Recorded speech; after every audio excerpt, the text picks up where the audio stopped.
පසුගිය 28 වෙනිදා මැයි 28 වෙනිදා වර්තමාන ආණ්ඩුව විසින් කොළඹ වරායේ නැගෙනහිර ජැටිය ඉන්දියාවට සහ ජපානයට විකුණා දමනු ලැබුවා. ඉන්දියාවේ මැතිවරණය පැවතුනේ එහි අවසාන වටය පැවතුනේ මේ 23 වෙනිදා. ඒ ජනාධිපතිවරයා එහි ඡන්ද ප්‍රතිඵලවල කාටද බහුතරය තීන්දුව වෙන්නේ කියන අදහස ඉන්දියාවේ මැතිවරණ කොමසාරිස් වරයාගේ ඡන්ද ගණන් කිරීම අනුව ලැබෙන්න පටන් ගත්තේ මැයි 26 වෙනිදා. එතකොට ඉන්දියාව තුළ ඇත්තටම කතාවොත් ආණ්ඩුවක් නැති අවස්ථාවක තමයි මැයි 26 වෙනිදා.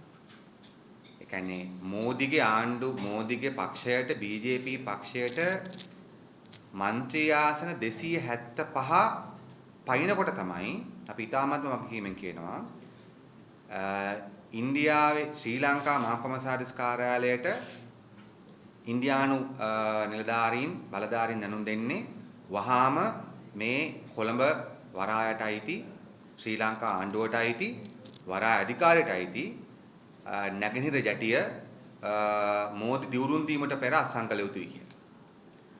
ඒ අනුව තමයි අප මේ පිළිබඳව දැනගන්නකොට ශ්‍රී ලංකා මහා කොමසාරිස් කාර්යාලය පැත්තෙන් අපි සහ විදේශ අමාත්‍යාංශය පැත්තෙන් අපි දැනගත්ත කරුණු අනුව පැහැදිලිවම මෝදිගේ ආණ්ඩුවට മന്ത്രി ධූර 303ක් වෙනකොට ශ්‍රී ලංකාවට දන්වල අවසාන ඉන්දියාව මේ කොළඹ වරායේ නැගෙනහිර ජැටිය ඔවුන්ට ලබා දිය යුතු බව.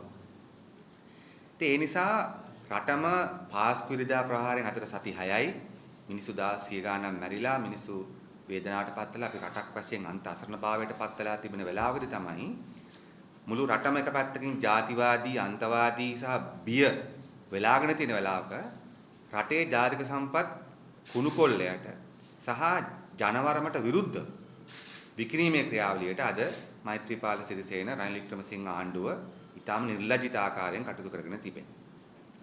දැන් ඔබ දන්නවා මේ ගිවිසුම අත්සන් කරා පහුගිය මැයි 28 වෙනිදා එනෝ වරාය සභාපතිවරයා වරාය අධිකාරියම නිකුත් කරපු නිවේදනයක සඳහන් කරලා තිබෙනවා the terminal operation company එකක් ඒ කියන්නේ වරාය බහලුම් මෙහෙවීමේ සමාගමක් හදලා තිබෙනවා.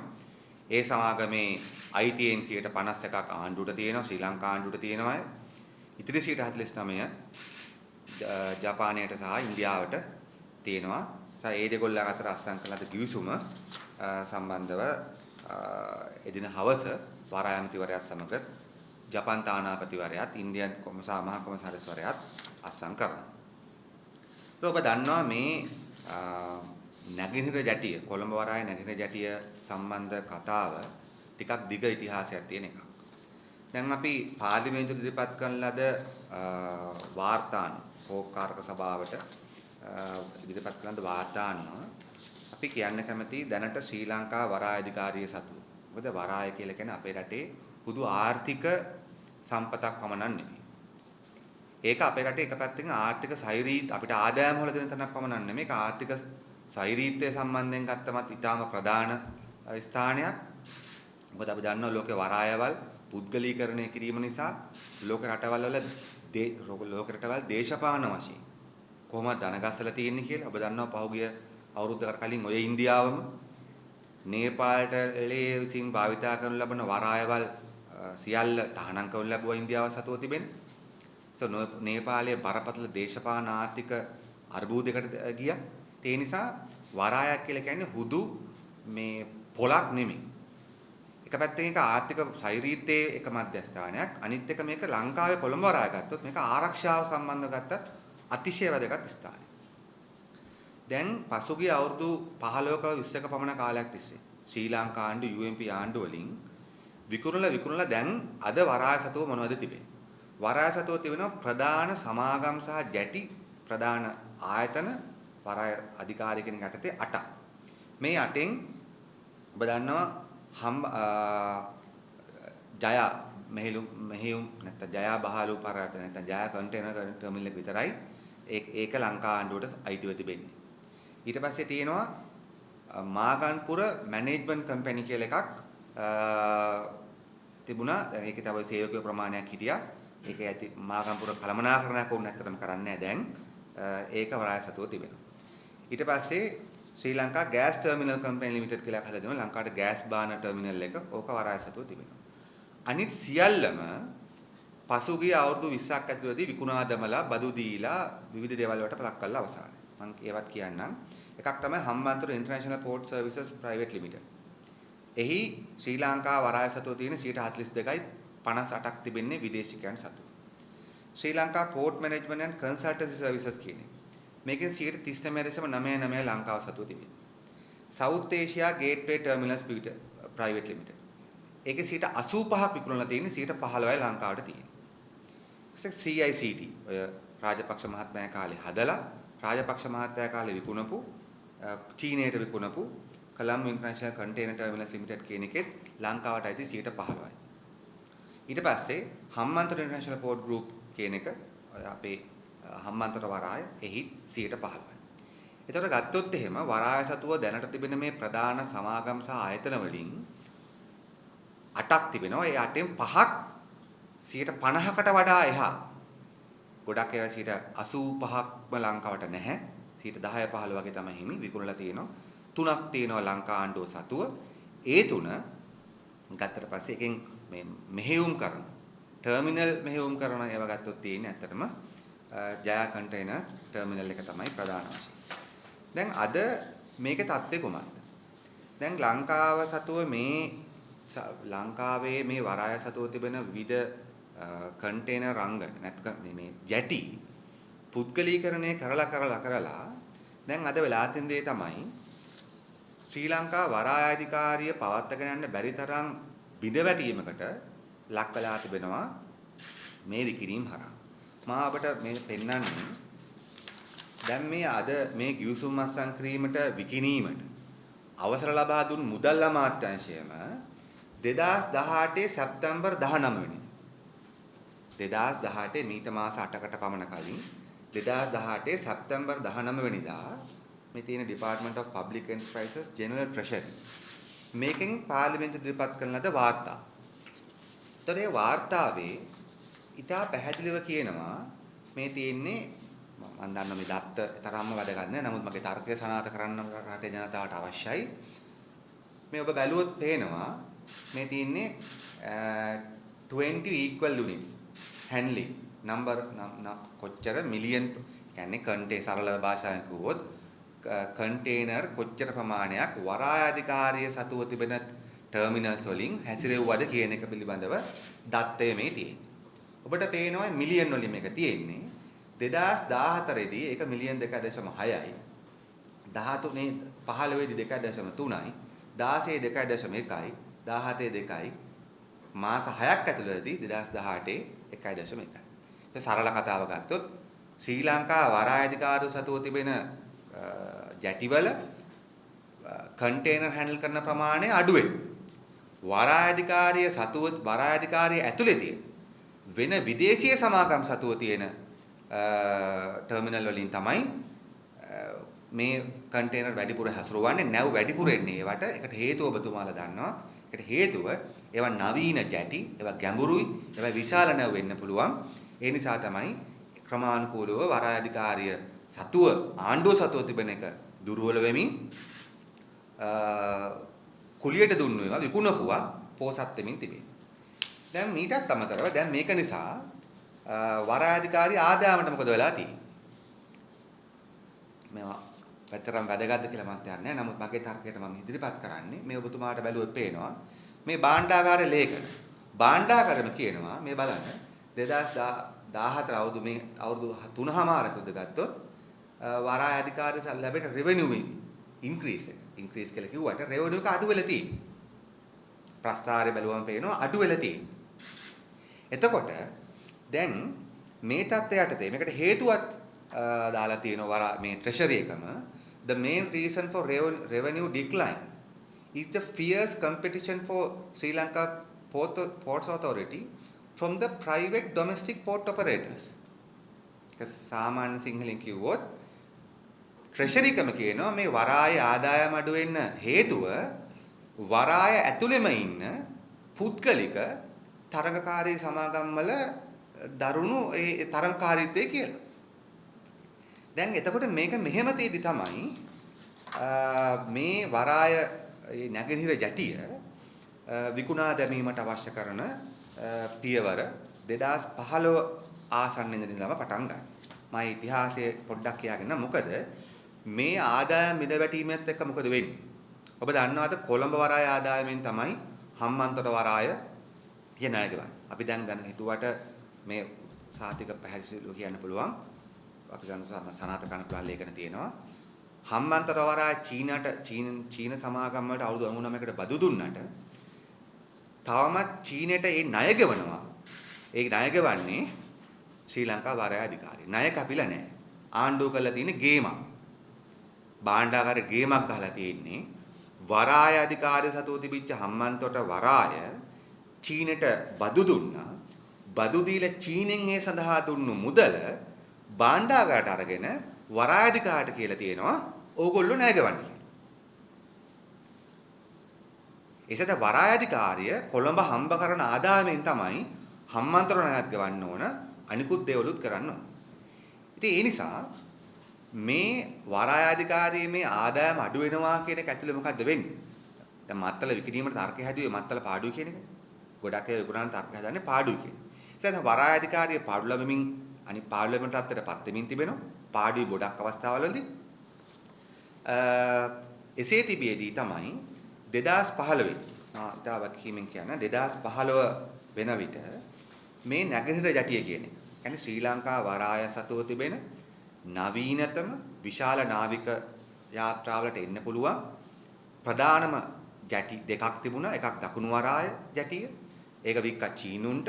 ඊට පස්සේ තමයි නැගෙනහිර ජැටිය ඇත්තට සල්ලි වලින් හැදුවේ. මොකද වරාය වැහෙනවා. ඒකට වරාය අධිකාරිය සතුව තිබෙන වරාය වැහෙනවා. වරාය කොටස් වැහෙනවා. දියුණු නැව්වලට නවීන නැව්වලට විශාල නැව්වලට එන්න පුළුවන් ජැටියක් වරාය අධිකාරිය නැති වුණා. ඒ අනුව 2015 වෙන විට මේ නැගෙනහිර ජැටිය සකස් කරලා අවසන් කරලා ඒට තිබුණේ හදලා අවසానයි ඒට තිබුණේ ඇත්තටම අපි මේ ස්ථානෙම මාත් සාකච්ඡා මේට අවුරුදු දෙකකට කලින් කවත්තලා කිව්ව එක තිබුණේ මහින්ද රාජපක්ෂ ආණ්ඩුව විසින් ඒ සඳහා දොඹකර මිලදී ගැනීමට ටෙන්ඩරයක් දාලා තිබුණා ඩොලර් මිලියන් 8ක පමණ මුදලකට. සාමාන්‍යයෙන් ඒ මුදල දොඹකරවල සාමාන්‍ය ගානට වඩා දෙගුණයකට වැඩි. ජැටිය හදලා ඉවරයි දොඹකර සවි කරන්න දොඹකර මිලදී ගත යුතුයි. ඒ සඳහා ටෙන්ඩර් දාලා තිබුණා. ඒ ටෙන්ඩරය වංචනික දූෂිත එකක්. ගැන සැකයක් නැහැ. ඒතර එයට මුවා වෙලා තමයි ඇත්තටම 2015 ආපු මේ මෛත්‍රීපාල රනිල් වික්‍රමසිංහ ආණ්ඩුව ඒ ටෙන්ඩර් ගණදුනුව නතර කළේ. නතර කරලා දිගටම උත්සාහ කරන දේ තමයි දැන් වරායට ඩොලර් මිලියන් 6ක් 8ක් කියලා කියන්නේ මහ මුදලක් නෙමෙයි. ඩොලර් මිලියන් 6ක් 8ක් කියලා කියන්නේ රුපියල් මිලියන 800ක 900ක ආසන්න මුදලක්. ඒක අතිදැවන්ත මුදලක් නෙමෙයි වරාය අධිකාරියට. ඒ නිසා වරාය අධිකාරියෙන් වරින් වර ආණ්ඩු දැනුම් දුන්නා මේ ඩොලර් මිලියන් 6 හෝ 8 නැත්නම් ඊට ඇත්තට මේක වංචනික මුදල ඒක ඊට වඩා අඩු මුදලක් යන්නේ. ඒ මුදල වරාය අධිකාරියෙන් දාලා දොඹ කරගෙනල්ලා එක පටන් ගන්නම්. ඒ සඳහා අවසර දෙන්න කියලා. මා වැඩි ඉස්සරහට යන්නේ මේ තියෙන්නේ ඒ පිළිබඳව එවකට වරාය අමාත්‍යවරයා වශයෙන් හිටපු අර්ජුන රණතුංග ඇමතිවරයා කැබිනට් පත්‍රිකා දෙකක් ඉදිරිපත් කළා. මේ වරාය නැගෙනහිර පරාන්තය විකුණන්න එපා. මොකද මේ දොඹකර වලට ඩොලර් මිලියන් 5ක් විතර මුදල දෙන්න බෑ කියලා කිව්වේ. මේක විකිණීමේ අරමුණින්ම තමයි. මොකද ඉන්දියාව සහ ජපානය ඇත්තම ජපානය මේකේ අපිට පෙන්නන අර يعني ඒක අර අපි කියන්නේ මේ නංගි පෙන්ලා අක්ක දෙනවා කියලා. ජපානයේ මේකේ ඉන්නේ වෙනම පැත්තක. මේක කොහොමත් කලින්ම ආසියානු සංවර්ධන බැංකුව හිටිය මේකේ වරාය උපදේශක වශයෙන් පත් කරන් තියෙනවා. ඒ නිසා ජපානයේ මේකේ මේ දේශපාලන වශයෙන් භූමිකාවකට කරන බවක් අපිට පේන්නේ නැහැ. ඒ නිසා ඉන්දියාව මේකට හැගහගත්තා. මොකද රාජපක්ෂලා චීනයට දකුණු වරාය කප්පමක් වශයෙන් දුන්නට පස්සේ ඉන්දියාව නැගෙනහිර ජැටිය කප්පමක් වශයෙන් ඉල්ලුවා. ඒ නිසා 2015 සිටම ඒ කප්පම මත තමයි මේ ටෙන්ඩරේ නතර කළේ. නතර කළා තියේදී තමයි අර්ජුන රණතුංග ඇමතිවරයා ඉදිරිපත් කළේ මේක මෙහෙම පවත්වා ගන්නට වැරදි මෙහෙම කල් දාන එක වැරදි. ඕකේ කැබිනට් පත්‍රිකාවේ තා පැහැදිලිව තියෙනවා. මෙය මේට ඩොලර් මිලියන 6ක් නොගැනීම නිසා බහාලුම් කටයුතු පටන් ගන්න නොගැනීම නිසා විශාල පාඩුවක් සිද්ධ වෙනවා. ඒක වරායට කරන්න පුළුවන් කියලා ඔහු ඉදිරිපත් කරපු කැබිනට් පත්‍රිකාව තියෙනවා. නමුත් අග්‍රාමාත්‍ය රනිල් වික්‍රමසිංහ මහත්මයා ඔහුගේ කැබිනට් පත්‍රිකාව ඔහුගේ ලෙටර් හෙඩ් එකකින් තියෙන්නේ.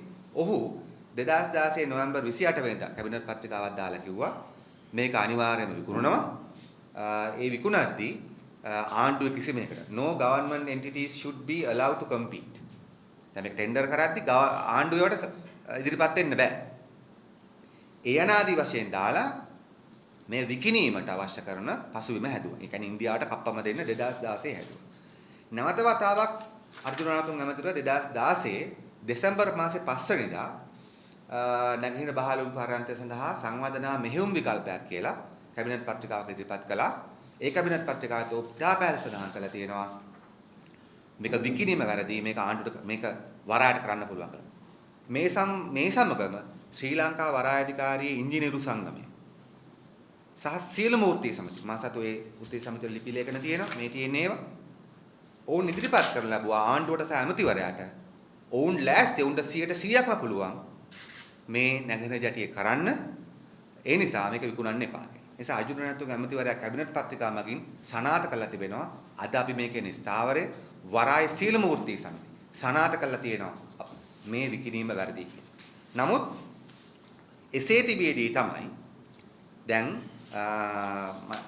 මේ රට ගිනි ගන්න අවස්ථාවකදී හොරෙන් රටම දන්නේ නැති අවස්ථාවක ඉන්දියාවේ ආණ්ඩුවක් නැති වෙලාවකදී මේ දීන මෛත්‍රීපාල රනිල් වික්‍රමසිංහ පාලනය අපේ රටේ අපේ වරාය පැත්තෙන් ගත්තොත් වරාය අනාගතයේ සහ මුලින්ම තීරණය වෙන මේ ජැටිය විකුණා දමන.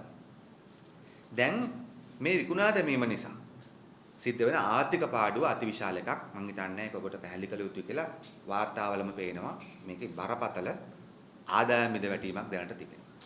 දැන් මේ ආදායම් මිදවැටීම නිසා මොකද වෙන්නේ? දැන් වරායේ සේවකයන් වරාය වෘත්තීය සමිති කියනවා වරායේ සේවකයන් 10000ක පමණ රැකියා හිමිවීමේ අනතුරක් වෙනවා. මොකද උන්ට පඩි ගෙවන්න මුදල් ලැබෙන්නේ නැහැ. වරායේ පඩි ගෙවන්න ආණ්ඩුව සල්ලි දෙන්නේ නැහැ. එහෙම නැත්නම් වරාය ළඟම වගේ කරගන්න. ඒ නිසා වරාය වෘත්තීය සමිති කියනවා මෙම ව්‍යාපෘතියේ ක්‍රියාවට නැගුවොත් 10000ක් පමණ වරාය සේවකයන්ගේ රැකියාව ඉතාමත් දුරු කාලයකදී බරපතල අනතුරුදායකට පත් වේ හැකි කියලා සමස්ත ලංකා වරාය ප්‍රතිසේවක සමිතිය 2019 මේක අත්සන් කරාට දින දෙකකට පසුව මැයි 31 වෙනිදා ජනාධිපතිවරට යාපු ලිපියේ තියෙනවා. මේක විශේෂත්වයක්. මේ විකිණීමට ජනාධිපතිවරයා මීට මාස කිහිපයකට කලින් තමයි වරාය අධිකාරියේ සංවත්සරය තිබුණේ. ඒ සංවත්සරයට එතුමා ගිහිල්ලා කිව්වා මොකද්ද මේක විකුණන්නේ නැහැ. හම්මන්තොට වරාය වික්කට මම කිසිම ආකාරයකින් මේක විකුණන්නේ නැහැ කියලා.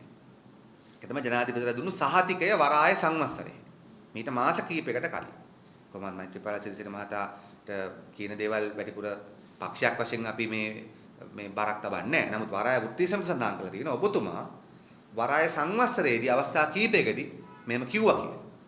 ඒකෙම මෛත්‍රීපාල සිරිසේන මහතා සිටියේදී තමයි මේ කැබිනට් පත්‍රිකාව අනුමත කරලා දැන් මේ කිවිසුම අත්සන් කරලා තිබෙනවා. ඒ නිසා අපි දකින දේ තමයි අපේ රටේ රාජ්‍ය ආයතන පෞද්ගලීකරණය කිරීමේ කතාව අපි කවුරුත් දන්න එක ඉතාමත්ම එක පැත්තකින් මංකොල්ලයක්. දූෂණය දූෂිත ගනුදෙනු සහ රටේ සෛරීත්වය විනාශ කරපුවා. අනිත් එක තමයි ආර්ථික වශයෙන් අපේ රටට මේ පෞද්ගලීකරණය කරපු ආයතන වලින් මෙන්න මේ විශේෂ ප්‍රයෝජන ලැබුණා කියලා කියන්නේ කිසිම දෙයක් නැහැ. දැන් ආණ්ඩුව විකිණීමට එක නම් දානවා. දැන් ආණ්ඩුව මම දැක්ක මේ සභාපතිවරයා වරාය සභාපති ඒ කියන්නේ සාගර රත්නායක ඇමතිවරයාගේ සහෝදරයා තමයි වරාය සභාපතිවරයා වශයෙන් ඉන්නේ. වරාය ඇමති සහ වරාය සභාපති දෙන්නම අයියා මල්ලි. ඔහු ඉදිරිපත් කළා මේක මේ වරායට අයිතිය සම්පූර්ණයෙන්ම තියෙනවා. අංක ආණ්ඩුවට තියෙනවා. කලමනාකරණය තමයි දීලා තියෙන්නේ. ඉතින් එහෙම ගත්තොත් ලංකාවේ ගොඩක් ඒවා විකුණලා තියෙන්නේ එහෙම තමයි. ගොඩක් ඒවා විකුණලා තියෙන්නේ එහෙම තමයි. ඉතින් මෙතන විශේෂත්වයේ තිබෙන්නේ වරායේ ඇමති කැබිනට් පත්‍රිකා මගින් කියද්දි පසු අර්ජුන රණතුංග අයින් කරා. හම්මන්තොට විකුණ ගන්න බැරි නිසා උලව. ඊට පස්සේ මහින්ද සමරසිංහ දාලා හම්මන්තොට වික්කා. ඔබ දන්නවා මේ හම්මන්තොට වරාය කියන්නේ දූෂිත කියන්නේ හම්මන්තොට වරාය හදද්දිත් හොරකම් කරා. හදන්න නැතුව ඉන්නත් හොරකම් කරා. ඒක පැහැදිලි මේ රටේ සත්‍යයක්. ඒ කියන්නේ හම්මන්තොට වරාය හැදුවොත් ඒක සිංගප්පූරු සහ අනිකුත් ආසන්න වරායන්ට ප්‍රශ්නයක් වෙන නිසා 1990න් පස්සේ හිටපු බොහෝ වරාය ඇමතිවරුන්ට සිංගප්පූරුට සම්බන්ධ විවිධ සමාගම් වලින් හම්මන්තොට වරාය හදන්න නැතුව ඉන්නවට පගාව දුන්නා කියන එක නිශ්චිත සත්‍යයක්. හදන්න නැතුව ඉන්න පගාව ගත්තා. ඊට පස්සේ හදද්දි රාජපක්ෂලා හොරකම් කළා. ඊට පස්සේ විකුණද්දි හොරකම් කළා. ඊට පස්සේ විකුණලත් හොරකම් කළා. ඔබ දන්නවා විකුණද්දි මේක ඇස්තමේන්තුව සකස් කරද්දි හම්මන්තොට වරායේ ඇස්තමේන්තුව වල කුව ගන්නන එකක් විකුණපු ගන්න තව එකක්. වික්කට පස්සේ මොකද කරේ? වික්කට පස්සේ ආණ්ඩුව විකුණපු වරායට බදු සහන වෙනම දුන්නා. සාමාන්‍ය බඩුව විකුණන්න කලින් ගහන ගිවිසුමක් නිසා වික්කට පස්සේ ගහන ගිවිසුම් නෑ. වික්කට පස්සේ කෝගොල්ලෝ මේ බදු ගෙවන්න ඕනේ නෑ කියලා. ඒ හැම එකක් අස්සෙම සල්ලි ගලනවා එක්ක ඇමතිවරුන්ට නැත්තම් කෙලින්ම ආණ්ඩු පක්ෂයට. දැන් මේකත් එහෙමයි. ඒ නිසා අපි දකින දේ තමයි මේ හම්මන්තොට වරාය කිරීම වගේම ඊටත් වඩා බරපතලයි. මොකද හම්මන්තොට වරායටත් වඩා අපේ කොළඹ වරාය තමයි ජාතික වශයෙන් ඊට වැදගත් වෙන්නේ. නිසා මේ ආකාරයට පුද්ගලීකරණය කරන බොහෝ ආයතන වලින් අපේ රටේ ආර්ථිකය සහ මුලින් මිදවැටලා තිබෙනවා. අපට ඒවා බොහෝ දේවල් නැති වී තිබෙනවා. ඔබ දන්නවා ත්‍රිකුණාමලය වරායේ තිබෙන ප්‍රීමාකඩ ජැටි එක සින්න වෙලා වගේ දැන් තියෙන්නේ. ටෙලිකොම් සමාගම් සින්න වෙලා වගේ තියෙන්නේ. තෙල් ටැංකිය සින්න වෙලා වගේ තියෙන්නේ. වාහන සංස්ථාව වගේ සහ මුලින් විකුණන ලෙවල් තියලා තියෙනවා. ඒ නිසා අපි දකින දේ තමයි මේ හම්මන්තොට මේ කොළඹ වරායේ නැගින ජැටිය විවිධ නම් වලින් සඳහන් කරමින් කළමනාකරණ සමාගම් නමින් ඒවා හදලා ඒවට විකිණීම ඇමතිවරයා විකුණුදලා තියෙද්දි ඉංජිනේරුවන් විරුද්ධලා තිබෙද්දි සේවකයන් විරුද්ධලා තිබෙද්දි විකිණීම සහ මුලින්ම මේ රටේ ආර්ථික සෛරීත්වය පාවා දීමක් ලෙස අපි දකින්නේ. يعني ඉන්දියාවට කප්පන් දෙන දේශපාලනයක් අද තිබෙන්නේ. ඔබ දන්නවා අපි මීට කලිනුත් පැහැදිලි කළා අපේ රට අද මේ අන්තවාදී බෝම්බ ප්‍රහාර වලින් අසරණ වෙලා තියෙන වෙලාවක අපේ රාජ්‍ය කුඩුපට්ටම් වෙලා තියෙන වෙලාවක තමයි ඇමරිකාව තමන්ගේ ආරක්ෂක ගිවිසුම් අත්සන් කරන්න කටයුතු කරමින් ඉන්නේ. ඉන්දියාව අපේ ජාතික සම්පත් මංකොල්ල කමින් ඉන්නේ. අපි අද දින එදින වෙන දවසක බලාපොරොත්තු වෙනවා ඊට ඉක්මනින් මේ තියෙන්නේ ජනාධිපතිවරයා මේ දවස් කී සතිය දෙකකට කලින් චීනෙ ගිහිල්ලා අත්සන් කරපු චීනයත් සමග අත්සන් කරපු ආරක්ෂක ගිවිසුම් අපි දැනගන්න කැමති ආණ්ඩුවෙන් අඩු ගන්න මේ කැබිනට් අනුමැතිය තියෙනවද කියලා. ඒ නිසා අද වෙලා තියෙන්නේ ඇමරිකාව චීනය ඉන්දියාව කියන ලෝක බලවතුන් තුන්දෙනාම ලංකාවේ මේ කොන්දපණ නැති දීන ආණ්ඩුව යට කරගෙන රටේ සම්පත් එක එක කඩා ගන්න. ඉතින් ඒකෙදි තවත් අපි දෙයක් දකිනවා විශේෂයෙන්ම අපේ ජනතාවට සහ විශේෂයෙන්ම මේ ජාතිවාදයේම වපුරන සමාගම් වලට ජාතිවාදයේම වපුරන සමහර ආගමික ናයකයන්ට ජාතිවාදයේම කැම්පේන් කරන සමහර ජනමාධ්‍යවල දැන් මුළු රටම ජාතිවාදී අන්තවාදී මේ භීෂණයක තමයි රටේ. ඒ භීෂණයට මොකලා ආණ්ඩුව මොකද ගන්න? ආණ්ඩුව හම්මන්තොට ආණ්ඩුව නැගෙන ජැටිය විකුණනවා. ඉතින් මේකත් සහරාන්ලගේ බෝම්බේ තරම්ම දරුණුයි. නමුත් වෙලා තියෙන්නේ අද මේ يعني සහරාන්ලගේ බෝම්බේට අදාළව ඒකමාතනය කරන්න අවශ්‍ය කරන පියවර ගන්න එකත් ඊට පස්සේ අපි රටක් වශයෙන් ජාතික සමගිය ගොඩනගාගෙන අන්තවාදයට සහ ත්‍රස්තවාදයට විරුද්ධව එකමුතු වෙච්ච මෙහෙයුමක් කරන එක තමයි රට කළ යුතු වෙන්නේ. නමුත් අද වෙලා තියෙන දේ තමයි මුළු රටම එක එක භීෂණ වලට දාලා තියෙනවා. ඒ භීෂණ ASCII ආණ්ඩුව මොකද කරන්නේ? ආණ්ඩුව ජනතාව මර්ධනය කිරීම අරමුණෙන් ත්‍රස්තවාදය වැළැක්වීමේ පනත් තමින් මිනිමරු පනත් ගේන කටයුතු කරමින් අනිත් පැත්තෙන් එවැනි අතිශය වටිනා අපේ මාතෘභූමියට නැවත මේව ගන්න බෑ. ඔබ දන්නවා මේ බලගතු රටවල් සමග අස්සම් කරාම ගිවිසු. ඊළඟ ආණ්ඩුවකටවත් මේව ගන්න බෑ. මොකද මේකෙන් අයින් වෙන්න ඊට පස්සේ ඊට වඩා ලොකු කප්පමක් දෙන්න ඕන. ඔබ දන්නවා මේ කප්පන් දීමේ දේශපාලනය අවුරුදු 30ක් 40ක් පරණ එක තීව්‍ර වුණා 2010න් පස්සේ. රාජපක්ෂ මහත්තයා චීනට හම්බන්තොට වරාය දෙනකොට අර එක දුනා ඉන්දියාවට දෙන්න උනා පලාලි වරාය.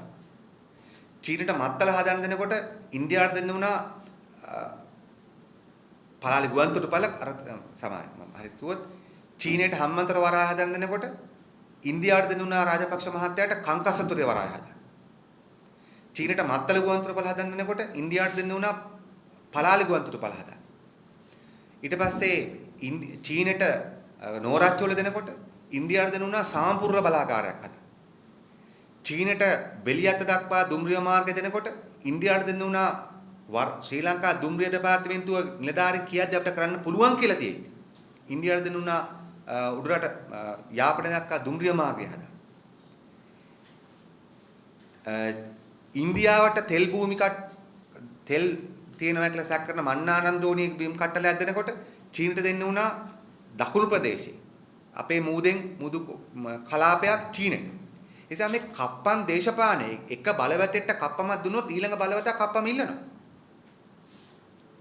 ඒ නිසා කප්පන් දෙන්නේ නැතුව ලෝකේ රටවල් එක්ක වැඩ කරන්න බැරි වීමේ දේශපාලන පාපය තමයි අද අපේ රටේ ජනතාව භුක්ති විඳින්න ඉන්නේ. ඒ නිසා අපි අපේ රටේ ජනතාව ඉල්ලා සිටින්නේ ඔබ රටේ පොදු පැවැත්මකට නොසිතා ජාතිවාදීව අන්තවාදීව ඒ භීෂණයට ගොදුරු වෙලා ඉන්න වෙලාවේ ආණ්ඩුව එක පැත්තකින් රටේ ජාතික සම්පත්ති කරනවා රටේ ජනතාවට එරෙහි නීති සකස් කරමින් ඉන්නවා. ඒ නිසා අපි විශේෂයෙන් මෙරට ජනතාවගෙනුත් වරාය සියලුම සේවකයන්ගෙනුත් අපි ඉල්ලා සිටිනවා මේ නැගෙනහිර ජටිය දැනට අත්සන් කරලා තිබෙන්නේ මූලික කිවිසුම මේ පරාජයටපත් කරන්න පුළුවන්.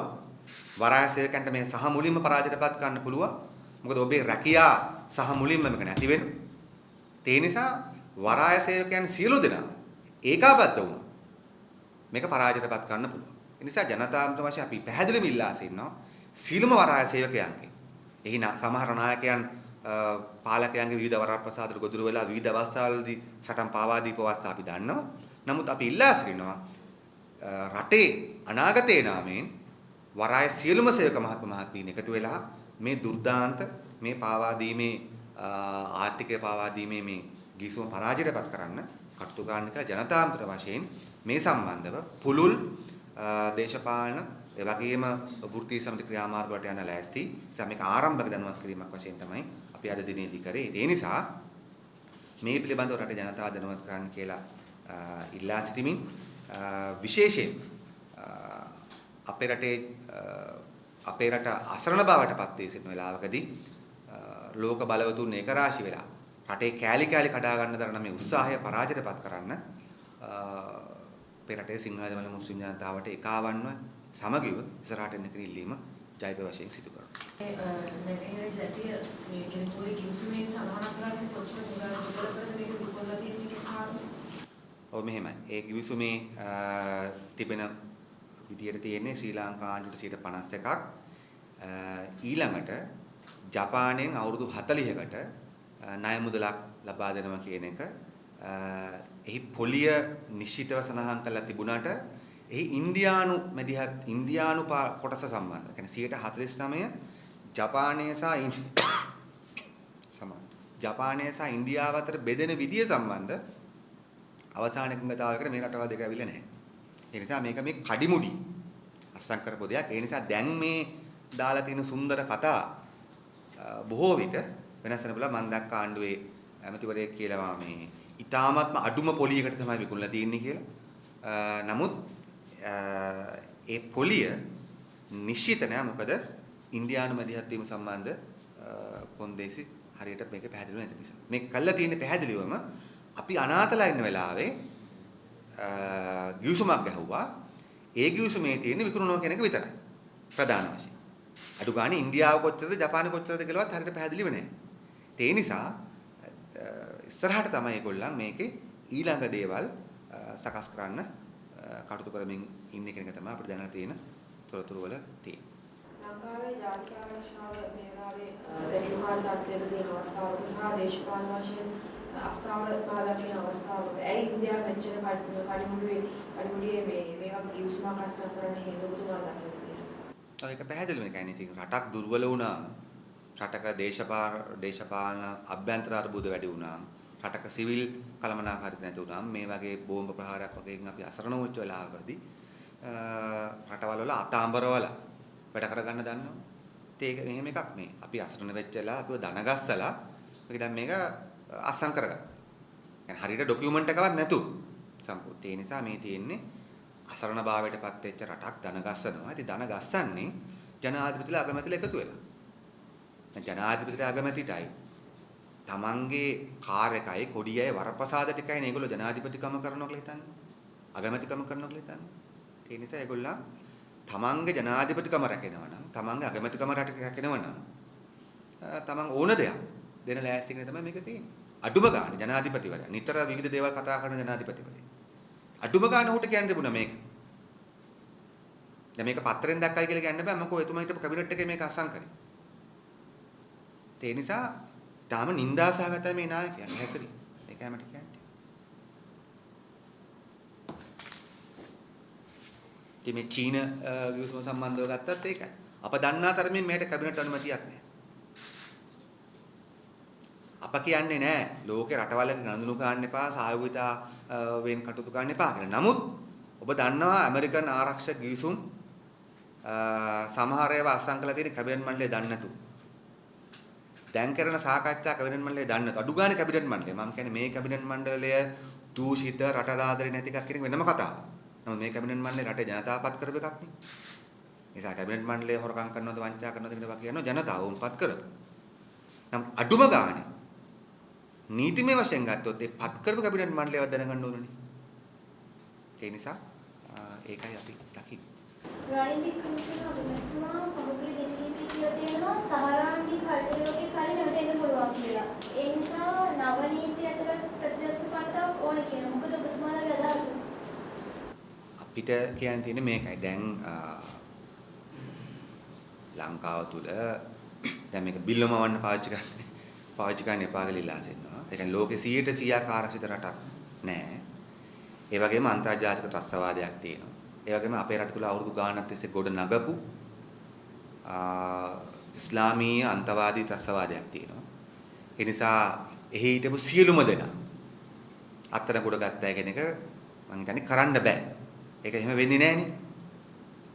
මොකද අන්තවාදී සංවිධානයකට සම්බන්ධ පුද්ගලයන් 100%ක්ම අත්තට ගොඩ ගන්න මරාගෙන මන්න බෝම්බ කරත්තට ගත්තා ඒවා කියන්න පුළුවන්. ඒ නිසා ඒ කියන්නේ ඕනම වෙලාවක රටක ඕනම ඇමරිකාව ගත්තත් ඉන්දියාව ගත්තත් අමරටකම මේ ආරක්ෂාව සම්බන්ධ තර්ජනයක් තියෙන නිසානේ හමුදාව පවත්වාගෙන යන්නේ. ඒ නිසානේ ආරක්ෂක මණ්ඩල රැස් කරන්නේ. නමුත් ලංකාවේ සහරාන්ලගේ ත්‍රස්තවාදී ප්‍රහාරය වළක්ව ගන්න බැරි වුණෙත් ඒ හඳුනා ගන්න බැරි වුණෙත් වළක්ව ගන්න බැරි වුණෙත් අත්තරංගොඩ ගන්න බැරි වුණෙත් ලංකාවේ නීති නැති නිසා කියන එක සහ මුලින්ම බොරුවක්. ඒක මම හිතන්නේ තේරීම්කාරක සභාවට ආපු මේ පිළිබඳව තියෙන පාර්ලිමේන්තු තේරීම්කාරක සභාවට ආපු බුද්ධි ප්‍රදාන නිසා යුද හමුදා ප්‍රදානින් කිව්වා. 2009 යුද්ධය අවසන් කරන වෙලාවේ ලංකාවේ තිබිච්ච ඒ සියලුම නීති ත්‍රස්තවාදය වැළැක්වීමට දාගෙන නීති සහ මුලින්ම දැනුත් බලාත්මකව තියෙනවා. ඒ නිසා අපි දකින්නේ නැහැ කිසිසේත්ම අපේ රටට නව මර්ධන නීති අවශ්‍යයි කියලා. ත්‍රස්තවාදය මර්ධනය කරන්න හෝ මේ තියෙන නීති හොඳටම ඇති. මොකද මේ නීති වල ආවරණය සහ මේ නීති ඇතුලේ තමයි නීති වලින් තමයි LTT සංවිධානය විනාශ කරේ. ඒක මොකද LTT සංවිධානයේ තරම් ශක්තිමත් දැවැන්ත ජාලයක් තියෙන සංවිධානයක් නෙමෙයි ඉස්ලාමීය අන්තවාදය. ඒ වගේම ඉතා පැහැදිලිව අපි කියන්න ඕන LTT සංවිධානයට ලැබිච්ච ජනතා සහාය මේ සහරාන්ලක ත්‍රස්තවාදී සංවිධානයට ලැබෙන්නේ නැති බව ඉතා පැහැදිලි කරුණක්. ඒ නිසා මේ තිබෙන්නේ දැනට අවශ්‍යතාවය තිබෙන්නේ රටේ අන්තවාදය පරාජයටපත් කරන්න අවශ්‍ය කරන ආරක්ෂක පියවර ගැනීමත් ඒ වගේම රට තුල ජාතික සමගිය ගොඩනගලා සාමාන්‍ය මුස්ලිම් ජනතාවට කරන්නා වූ ඒ කියන්නේ මේ අන්තවාදීන් කොටස වෙනමත් සාමාන්‍ය මුස්ලිම් ජනතාව වෙනමත් හඳුනාගෙන ඒ සාමාන්‍ය මුස්ලිම් ජනතාව මේ අන්තවාදීන් ආරක්ෂා කරන තල්ලු නොකර සිටීම වගේම ආණ්ඩුවට සහ අපි කාටත් තියෙනවා. මම හිතන්නේ ඒකයි දැන් මේ රනිල් වික්‍රමසිංහ උන්නයි හදන්නේ බොරදී මාළු බාන්න. ඒ කියන්නේ මේ සහරාන්ලා පෙන්නලා මම හිතාවක් කියමින් කියන්නේ ඔහුගේ සූදානම මෙන්න මේකයි. දැනට මෙතෙක් තිබිච්ච ත්‍රස්තවාදයේ වැළැක්වීමේ පනත මම හිතාවක් කියමින් කියන. අග්‍රාමාත්‍යවරු උත්සාහ කරන්නේ මේකට. දැනට තිබෙන ත්‍රස්තවාදයේ වැළැක්වීමේ පනත 1979 ආරම්භ කරපු එය තව අවුරුදු ගණනාවක් පවත්වාගෙන යන ගමන් දැනට රටේ විශාල විවේචනයට චෝදනාවක් ලක් වී තිබෙන ඉතාමත්ම දුර්දාන්ත ප්‍රජාතන්ත්‍ර විරෝධී මර්ධනකාරී පනතක් වන නව ත්‍රස්තවාදයේ වැළැක්වීමේ පනතක් ගේන්න. දැන් කලින් මේ ප්‍රහාරට කලින් තිබෙ යෝජනා වුණේ තිබිච්ච ත්‍රස්තවාදයේ වැළැක්වීමේ පනත අහෝසි කරලා අලුත් එකක් ගේන්න. දැන් අකමැතිවරයාගේ උත්සාහය තියෙන්නේ මොකක්ද? තියෙන එකක් තව අවුරුදු ගණනාවක් තියාගෙන යනවා. ඒ වගේම අලුත් එකක් ගේන්න. ලංකාව පොලිස් රාජ්‍යයක් කිරීමේ, හමුදා රාජ්‍යයක් කිරීමේ අපේ රටට හම්බෙන කිසිදු ආරක්ෂාවක් නැහැ. ලෝකෙ වැඩිම පොලිස් හමුදා ආරක්ෂා දෙන රටවල් තමයි වැඩිම අනාරක්ෂිත. ලෝකෙ වැඩිම සමගිය සංහිඳියාව දෙන රටවල් තමයි වැඩිම ආරක්ෂිත. දැන් ඇමරිකාව කියන්නේ බංකරයක ජීවත් වෙනවා වගේ. ඔබ දන්නවා ඊයේ වර්ජිනියා වල 11ක් ගහලා මැරුණා. ඒ නිසා මේ වැඩිම පොලිස් ආරක්ෂාව හමුදා නිලධාරීන්ට වඩා අනාරක්ෂිතයි. නමුත් සංහිඳියාව තියෙන, සමගියේ තියෙන, මානව හිමිකම් රකින්න නීතියේ පාලනය කරන රටවල් තමයි වැඩියෙන්ම සාමකාමී රටවල් බඩපත්ලා තියෙන්නේ. ඔබ ගත්තොත් බටහිර දියුණු රටවල් කියලා හඳුන්වන ඔය සීඩනය, ඩෙන්මාර්ක් වගේ රටවල් නෙමෙයි. අගර බලන්න කියුබා, වියට්නාම්. ඒ නිසා හමුදා පොලිස් රාජ්‍යයක් හැදීමෙන් ලංකාවට ආරක්ෂා සාතික වෙන්නේ නැහැ. ආරක්ෂා සාතික වෙන්නේ VIP ලා විතරයි එතකොට. අපි මේ කතා කරන්නේ VIP ආරක්ෂාව ගැන නෙමෙයි. අපි කතා කරන්නේ මහජන ආරක්ෂාව. ආයතන ලංකාවේ සියලුමගේ අකරණ වෙලා තිබෙනවා. ඒකම ආණ්ඩුකාරවරු නිසා අසීමිත බලතල හිමිවෙනවා. දේශ විශ්වවිද්‍යාල වැනි ආණ්ඩුකාරවරුන් ගැන වැඩි කතා වෙනවා. ඔය තමයි තත්ත්වය ලකින්නේ කොහොමද? පළාත් සභා පළාත් පාලන අතර නෙමෙයි පළාත් සභා 8ක් දැනට විසිර කාලය අවසන් වෙලා විසිරලා තියෙනවා. ඌව පළාත් සභාව පමණයි තිබෙන්නේ. ඒ නිසා ආණ්ඩුකාරවරුන්ට බලයක් ලැබලා තිනවා. පැහැදිලිවම ආණ්ඩුකාරවරුන් ඉන්න ජනාධිපතිවරයා යටතේ. අද ආණ්ඩුකාරවරුන් කරමින් සිටින්නේ උට ව්‍යවස්ථානුකූලව කාර්ය තියෙන බලය නෙමෙයි. ඔබට පේනවනේ ඔය ආණ්ඩුකාරවෝ අතර එක්කෙනෙක් දෙන්නෙක් ඉන්නවා. දැන් ඔබතුමා කියන ඔය නලියන දඟලන ආණ්ඩුකාරයෝ වගේම එක්කෙනෙක් දෙන්නෙක් ඉන්නවා යම් කිසි පිළිවෙලකට සිස්සම්පන්න ලෙස හැසිරෙන. නම දෙනාම මේ මාධ්‍ය පස්සේ දුවන දේශපාලන උමුතුකින් කටයුතු කරන බඩ පත්තල නැහැ. ඒකෙන් පේනවා ආණ්ඩුකාරවරුන්ට මේ අසීමිත බලයක් හරිලා නැහැ. වෙලා තියෙන්නේ ජනාධිපතිවරයාගේ ආශිර්වාදය මත. ජනාධිපතිවරයාගේ ඊළඟ ජනාධිපතිවරණ කැම්පේන් එකට ඡන්ද හොයන්න කටයුතු කරලා දෙන්න කියන කොන්ත්‍රාත්තුව මත ආණ්ඩුකාරකම් ගත්ත කට්ටිය තමයි ඔය දඟලන්නේ. වෙන කවුරුත් නෙමෙයි. ඒ නිසා ඒක නීතියේ තත්ත්වයක් නෙමෙයි. ජනාධිපතිවරයා පත් කරලාද තමන්ගේ ගෝලයන් ජනාධිපතිවරයා ඡන්ද හේීම සඳහා කරන පොරයක් තියෙන්නේ. ඒක පාලනය කරන ජනාධිපතිවරයා සතු වගකීමක්. මේ තත්ත්වය තුල ඔබතුමා දකින්නේ මේ ඉතිරි පැවැත්වීම යුත්තේ පළාත් සභාව මැතිවරණයේදී ජනාධිපති මැතිවරණය. ඔව් මෙහෙමයි. නීත්‍යානුකූලව ගත්තොත් පළාත් සභා මැතිවරණය තමයි පවත්වන්න අවශ්‍යතාවය තිබෙන්නේ. නමුත් එය පළාත් සභා මැතිවරණය පැවැත්වීම සම්බන්ධ ප්‍රශ්න කාරණා දෙකක් තියෙනවා. එකක් පළාත් සභා මැතිවරණය පැවැත්වීම අවශ්‍ය කරන නීතිමය පනත් සම්පූර්ණ නැහැ. මොකද විශේෂයෙන්ම ඔබතුමා දන්නවා ඒ සම්බන්ධ වෙච්ච සීමා නිර්ණය කොමිසමේ වාර්තාව පරාජයටපත් කරලා තිබෙන්නේ ආණ්ඩුවත් පොහොට්ටුවත් දෙකම එකතු වෙලා. ඒ නිසා දැන් ඡන්දයක් තියන්න කොමසාරිස්තුමා කොච්චර උත්සාහ කරා. එතුමම සිසේරියන් සත්කමත් කරගෙන උත්සාහ කළත් එතුමට කරන්න බැරිලා තියෙන්නේ මොකෝ පනතක් නැහැ. එක විශේෂ පනතක් නැහැ නෙමෙයි සීමා නිර්ණය කොට්ටාශ වෙන කිරීමක් නැහැ. එක. දෙක තමයි අපි හිතනවා ඒසය පැවැත්වීමට නීතිමය බාධා කරන පවත්තා නැති එක දේශපාලන සදාචාරක ගැටලුවක්. නමුත් දැන් අද අපේ රටේ ඇති වී තිබෙන තත්ත්වය අනුව අපි හිතනවා මේ ඇති වී තිබෙන මහා විශාල දේශපාලන අරාජිකත්වය විසඳාලීමට රටට අත්‍යවශ්‍ය වන්නේ මහමැතිවරණය. ඒ නිසා අපි දකින්නේ පැහැදිලිවම මහමැතිවරණකින් පමණමයි අද මේ තියෙන දේශපාලන අස්ථාවරභාවය විඳවන්න පුළුවන්කම තියෙන. මොකද ඔබ දන්නවා ජනාධිපතිවරණයක් පැවැත්වුවත් තව මාස කීපයක් යන්න ඕන පාර්ලිමේන්තු ඡන්දයක් තියන්න. ඒ කියන්නේ අගෝස්තු මාසේ 17න් පස්සේ තමයි පාර්ලිමේන්තු විසිරුවා හැරිය හැක්කේ අනිවාර්යයෙන්. ඒ නිසා මේ දේශපාලන අර්බුදය ජනාධිපතිතුමන්ට පස්සෙත් තව මාස දෙක තුනක් තියෙනවා. ජනාධිපතිවරණය දෙසැම්බර් 9ට කලින් පවත්වන්න ඕන කියලා තමයි තියෙන්නේ. ඒ නිසා මේ අරාජිකත්වය පහ වෙන්නේ නැහැ. මොකද ජනාධිපති කවුරු ලෙසපත් වුණත් මේක අහෝසි කරගන්න බැරි වුණොත් ආය ආණ්ඩුවත් එක්ක ප්‍රශ්නයක් එනවා. ඒ නිසා අපි දකින දේ තමයි එකම විසඳුම තිබෙන්නේ දැන් වහාම පාර්ලිමේන්තු මැතිවරණයට යන එක රටට දේශපාලන වශයෙන් යම්කිසි ස්ථාරභාවයක් හදාගන්න. මම විශේෂ මීඩියාස් වල ගොඩක් කතා බහලක් මාතෘකාවල වෛද්‍යවරයා සම්බන්ධයෙන් ඒ පුවට ඉස්ලාම් ප්‍රධාන පුවත්පතක පළමුනාම පැවිදිසරක් යන කලින් පාර්ලිමේන්තුවේදී ජනතාධිපතිතුමා නායකතුමා ප්‍රකාශ කරන මෙවැනි ප්‍රවෘත්ති මේ අවස්ථාවේදී පළවෙනි දාමත්ම භයානකයි සහ මේ මොකද ඒ සම්බන්ධයෙන් පොලිස් මාධ්‍ය ප්‍රකාශකවරයාගේ සම්පූර්ණ මේ ප්‍රකාශයක් ඉදිරිපත් කරන්න කලින් මේ වගේ පොතක් පවීම වැරදි කියලා. ඔබතුමාට දෙන්න දැන් මේ වෙනකොට වෛද්‍යවරයාට එරෙහිව පැමිණි 500ක ඉක්මවලා තිබෙනවා. ඔබතුමාට දෙන්නද ජනතා විමුක්ති පෙරමුණේ අවස්ථාවේදී ඉක්මවා වුණා කියලා මේ සම්බන්ධ ස්ථාවරය ඉදිරිපත් කරන්නේ? නෑ කිසිසේත්ම නෑ. එකක් තමයි පොලිස් මාධ්‍ය ප්‍රකාශකවරයෙක් ගැන අපි අපේ පාර්ලිමේන්තුවේ සඳහන් කළේ නෑ. අප සඳහන් කළේ මේ කරුණ සත්‍ය නම් මේ සම්බන්ධව වහාම පරීක්ෂණයක් කරන්න. ඒ තමයි අපි මතු කරපු මූලික හරය. ඉතින් ඒ අනුව පරීක්ෂණයක් සිදු කරන්න තීන්දුව කළා තිබෙනවා. ඒ පරීක්ෂණය අපි නම් කියන්නේ ලංකාවේ වියෝජීලා මදි නම් එංගලන්තෙන් ඇමරිකාවෙන් අඟහරු ලෝකෙන් හරි ගෙනල්ලා ලෝකේ ඉන්න හොඳම විද්‍යාඥයන් ගෙනල්ලා ඒ පරීක්ෂණ කරලා ඒ අනුව නිගමනයකට එන එක තමයි තියෙන්නේ.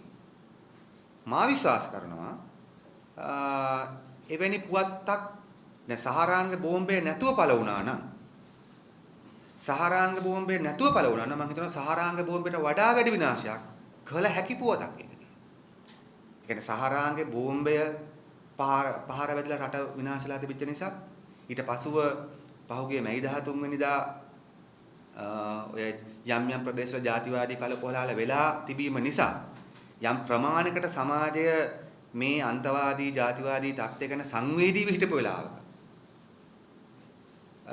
නිසා ඔය ප්‍රවෘත්තිය නිසා පමණක් වෙනම ජාතිවාදී කැරල්ලක් ඇති වුණේ නැත්නම් ඔබ හිතන්නේ ලෝකේ තියෙන සාමකාමී රටේ වුණා මිනිසුන්ගේ හෘද සාක්ෂිය උණු වෙන්නේ නැද්ද අම්මල 4000ක් ගේ මාතෘභාව විනාශ කරා කිව්වොත් මා විශ්වාස කරන එක සහරාංග බෝම්බයට වඩා ප්‍රබලයි ඒක වෙලා නම් ඒ වගේ මෙවැනි ප්‍රවෘත්තියක් ඒ නිසා 100% වගකීමේ පළ කිරීමේ අනිවාර්ය වගකීමක් මාධ්‍යයට අපි කාටත් තියෙනවා මම ඒකයි මේ සිද්ධි දෙක නොවි අප්‍රේල් 21 නැතුව මේ ප්‍රවෘත්තිය පළ වුණා නම් මොකද වෙන්නේ මා දැඩි ලෙස විශ්වාස කරනවා දිගන වගේ 10ක් විශාල ජාතිවාදී කලකොලහල විය හැකියි ඒ නිසා අඩුම ගන්න එවැනි ප්‍රවෘත්ති පළ කිරීමේ මොකද අපි අවසානයේ අපේ රට අවසානයේ ගත්තොත් අපේ රට. ඒතර දැන් එහෙම කරලි කොහලලා ඇති වුණා නම් අපේ රටට හොඳයිද? අපිට අවශ්‍ය වෙන්නේ මොකක්ද? ඒ වෛද්‍යවරයා එවැනි ඊටාම තිරස්චින දෙයක් කරලා තිබෙනවනම් ඔහුව පරීක්ෂාවක් කළා ඔහුට ඒ වැරදි කරලා දෙන්න දඬුවම් දීමද නැත්නම් රට ගිනි තැබීමද? ඒ කියන්නේ කිසියම්ම හානියක් වෙනවද ඒක පිළිබඳව විශේෂ පැමිණිල්ලක් විශේෂ වගකීමෙන් යුක්ත විශේෂ පැමිණිල්ලක් ඒ පුවත්පතේ ප්‍රධාන කර්තෘවරුන්ට පාලකයන්ට ආරක්ෂකාංශවල දැන්වීමෙන් හරි නැත්නම් මේ අඩු ගානේ එවැනි ආරම්භක පියවරකට ගිහිල්ලා මොකද ඒ නිසා අපි ඉතහමත්ව පැහැදිලිව දකිනවා අපිට කිසිසේත්ම අපි ඉක්මන් වුණා මෙය පදනම් වී ජාතිවාදී කලකෝලහලයක් ඇතිවීමේ ප්‍රවණතාවයක් අපි දැක්කා. එය පහුගිය සතියෙම නඩත්තු වුණා. නඩත්තු කළා සමහර ජනමාධ්‍ය. ඒ නිසා අපි දකින දේ තමයි මේ මොකද වඳ මම ඊටාම විනාඩි දෙක තුනක් කරා මේ මිනිසුන් වඳ කිරීම පිළිබඳ කතාව ඊටාම ඉතිහාසගත කතාවක්. ඉස්පාඤ්ඤ අධිරාජ්‍යවාදීන් ලතින් ඇමරිකාවේ මිනිසුන් ගැහැණුන් ලක්ෂ ගණන් බලහත්කාරයෙන් වඳ බාටපත් කළා. ජර්මන් නාසිවාදී ආණ්ඩු එවැනි දේවල් කළා. ඒ නිසා මේ වඳභාවයට පත් කිරීම පිළිබඳ සිදුවීම් වෙලා තිබෙන අතීතයේ ඒ වගේම එහි ඒක මත ගොඩනැගිච්ච මිත්‍යාසා බොරු ගොඩකුත් වර්තමාන සමාජය තුලත් හොල්මන් කරනවා. ඔවැනිම දේවල් මම ඉතාලක් කියමින් ඔවැනිම දේවල් දෙමළ වෛද්‍යවරුන්ට විරුද්ධව සිංහල ජාතිවාදීන් පහුගිය කාලේ ඉදිරිපත් කරා. පසුගිය කාලේ නෙමෙයි 960 70 කාලේ ඉදිරිපත් කළා තිබෙනවා. ඒ වගේම බොහෝ රටවල් වල බැලුවොත් ජාතිවාදයේ තදින් ක්‍රියාත්මක වෙන හැම රටකම මෙවැනි ආකාරයේ චෝදනා තියෙනවා. ඒ නිසා ඒ චෝදනා සැබෑ වෙන්නත් පුළුවන් චෝදනාව බොරු වෙන්නත් පුළුවන්. නමුත් ඒ චෝදනාවලට ගිනි තියීමේ හැකියාව පෙට්‍රල් වලට වඩා වැඩි. ඒ නිසා අපි දකින්නේ ඒකයි ජෛව වශයෙන් අපි කණ්ඩායමම ඇත්තරම උදේ මේක දැක්ක කතා කළා. ඒ අනුව තමයි අපි තීන්දුව කළේ මේ තියෙන බරපතල බව. මේක වෙලා නම් අතිශය තිරස්චීන නිന്ദාසහගත සිද්ධියක්. වෙලා නැතිනම් මෙය පැහැදිලිව මාතෘභූමිය ගිනි ඇවිලීමේ අරමුණින් කරන ක්‍රියාවක් දෙකම වැරදි. ඒ නිසා තමයි පරීක්ෂණයක් ඉල්ලුවේ. ඉතින් අපි ඉල්ලා හිටිනවා ආණ්ඩුවෙන් ඒ පරීක්ෂණය වෛද්‍ය විද්‍යාත්මක කරන්න දෙන්න. විශේෂයෙන් අපි කියන්නේ රාජිත සේනාරත්න මහත්මයා පත් කරපු ඒ කමිටුව පිළිගන්න බෑයි කියලා කුරුණෑල වෛද්‍යවරු සහ නිලධාරීන් කියනවා. අපි කියන්නේ ජනාධිපතිතුමාට පත් කරන්න. ප්‍රශ්නයක් නැහැ. ජනාධිපතිතුමාට පුළුවන් පත් කරන්න. නැත්නම් ඒ ප්‍රසවහ නාර වෛද්‍ය වේද පිළිබඳ විශේෂඥයන්ගේ කොලෙජ් එකක් විද්‍යාලයක්. ඒ විද්‍යාලෙන් තීන්දුව කරන්න වඩාත්ම සුදුසු විද්‍යාඥයන් කවුද කියලා. ඉතින් එහෙම නිරවුල් කර ගැනීම තමයි මේ වගේ දෙයකට මම හිතන හොඳම දේ මේක දේශපාලන ඇඟිලි ගැසීම් වලින් තොරව විද්‍යාත්මකව සනාථ කරගන්න එක මෙහෙම දෙයක් වෙලා තියෙනවාද කියලා. ප්‍රශ්න කළා ඉස්සෙල්ලා කියන ආණ්ඩුකාරවරු දැන් ක්‍රියාත්මක වෙන ප්‍රස්තාවයේ බලතලනු නෙමෙයි කියලා. ඒ වගේම දැන් අතුරුයි රත්නහාමුදුරුවෝ ඉල්ලීමක් කරලා තියෙනවා මේ. නිවැරදි කරනවා. මා කිව්වේ ව්‍යස්තාවයේ බලතලනු නෙමෙයි කියලා නෙමෙයි. ව්‍යස්තාවයේ බලතල මෙවුවා. ව්‍යස්තාවයේ බලතල වලට නැති ඒවා පාවිච්චි කරගන්න. මොකද හරියටම ගන්න නැත්නම් ඔබතුමා ඔක හරියට එඩිට් කරලා නැත්නම් මම අපහසුතාවට. අතුරුයි රත්නහාමුදුරුවෝ උපවාසයක් ආරම්භ කරලා තියෙනවා. එතකොට රටක මේ වගේ ගැටලුවක් තියෙන ජනාධිපතිවරයාට මේ සම්බන්ධව දැන් ඔබතුමා ජාතිවාදී අදහස් කියන්නේ ජාතිවාදී වෙන්න පුළුවන් කියලා වෙලා ප්‍රකාශයක් කරන්නේ. දැන් මේ වගේ දේකුත් මේ රට ඉංගන්න බැරි. ඒතර මේ රත්නහාමුදුරුවෝ උපවාසයත් එක්කම සිංහල ජාතියට එකව වෙලා තව දෙයක් ඇති වෙන්න බැරි කමක් නැහැ. ජනාධිපතිතුමා මේ වගේ දේවල්ට ගන්න ඔබතුමාලගේ අදහස මොකක්ද? විශාල පද්ධතියින් සහ ඉස්කෝලලා කියන දෙනාම ඉවත් කිරීම සම්බන්ධව. ඔව් මේමයි. රත්නහාමුදුරන්ගේ දේශපාලන ක්‍රියාමාර්ග සම්බන්ධව මම පැහැදිලි කිරීම තව මේක තව නිරීක්ෂණය කරන්න ඕනේ. උන්වහන්සේගේ දේශපාලන ක්‍රියාමාර්ගවල අරමුණු ඊතරම්ම සමහර අවස්ථාවල පැහැදිලි නැති නිසා. ඉතින් ජනාධිපතිවරයාට පුළුවන්කම තිබෙනවා. මොකද රත්නහාමුදුරුවෝ මා දන්නා තරමින් ජනාධිපති උපදේශකයෙක් සහ ජනාධිපතිවරයාට අකිට්ටුවෙන් කටයුතු කරන කෙනෙක්. ඉතින් ජනාධිපතිවරයාට පුළුවන් රත්නහාමුදුරුවෝ සහ රට එවැනි යම්කිසි ආකාරයක අස්ථාර භාවයට පත් කෙරෙන ආකාරයේ මෙවැනි ක්‍රියාමාර්ග වළක්වන්න එක පෑම් පහරින් ඔය කියන පුද්ගලයන් තුන්දෙනාම අයින් කරන්න. ඒක අමාරු දෙයක් නෙමෙයි. ඒ වගේම අපි හිතනවා රටේ මේ මාතෘභූමිය ලක් වී තිබෙන මහා විශාල විනාශයන්ගේ ස්වරූපය ගත්තා. මම හිතන්නේ මාරාන්තික උපවාස කරන්න මාරාන්තික උපවාස දහසක් කිරීමට අවශ්‍ය කරන තරම් හේතු තියෙනවා. ඒ නිසා මම හිතනවා ජනාධිපතිවරයාම පත් කරපු දෙන්නෙක් ඇත්තට ජනාධිපතිවරයා සමග තමයි රත්නහාමුදුරුවෝ ඉන්නේ දේශපාලන වශයෙන් අපි දන්නා තරමින් මේ ආණ්ඩුකාරවරු ඉන්නේ ජනාධිපතිතුමා සමග. ඇමතිවරයා පත් කළා තින්නේ ජනාධිපතිතුමා සමග. එතුමාට පුළුවන් ඉවත් කරන්න හෝ ඉවත් නොකරනවා කියන එක ධම්ම කියන්නේ. ඒකට රත්නහාමුදුරුවන්ට තමන්ගේ තීරණය ගන්න පුළුවන්. ඒ උන්වහන්සේ උපවාස කළා ජීවිතයට ප්‍රශ්නයක් ඇති කරගන්න ඕන නැහැ ජනාධිපතිවරයා ඉවත් කරන්නේ නැතිනම්. ඊට පස්සේ තියෙන වෙන ක්‍රියාමාර්ග වලට යන එක නේ ඉවත් කිරීම සඳහා